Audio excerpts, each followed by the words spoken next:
Ćao svima, danas ću vam pokazati kako da skinete i instalirate Diamond Tools Ultra, ali ne trijalnu verziju, nego celostnu. Prvo idite na ovaj link će biti u opisu videa i kliknite na Download Torrent. Onda idite na Save File i idite OK. Kada se to skine, otvorite to i onda otvorit će vam se uTorrent i vi onda idete na OK i program će početi da se skida. Ja neću da ga skidam jer već sam ga skinuo. A ako nemate uTorrent, stavit ću link u opisu da možete da ga skinete. Kada ste skinuli program, idite tamo gdje ste ga skinuli. I ono bi trebalo da izgleda ovako. Vi pokrenite ovo gdje piše Diamond Tools Ultra. Idite ovdje Yes. Sad čekajte malo.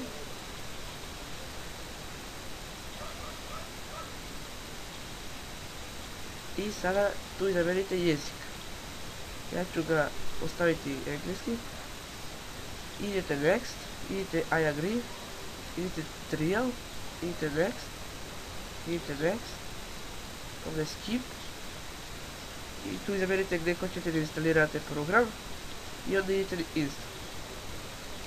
Ja ću sad pauzirati video dok se program instalira.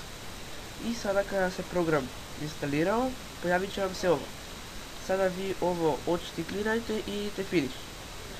Sada u ovaj folder što ste skinuli idete u ovaj drugi folder gdje piše Kraken. I onda ovo idete desni klik i copy. I na ovu ikonicu na desktop idete desni klik i idete na Open File Location. I tu na stranu idete desni klik i paste. Idete copy and replace, continue, idete yes. I ovo možete da zatvorite. Onda opet se vratite i otvorite ovo prvo gdje piše aktivator. I otvorite ovo, idete run. I idete na ovo activate. I ovo kada se pojavi idete OK. I sada ovo možete da zatvorite. I evo da probamo da radi. Da ga pokrenemo, idete ovdje run. I evo vidite. I evo da provjerimo license. I evo aktiviran. Evo je Diamond Tools. I to je bilo to za ovaj klip. Hvala vam što ste gledali. Molim vas like, comment, subscribe.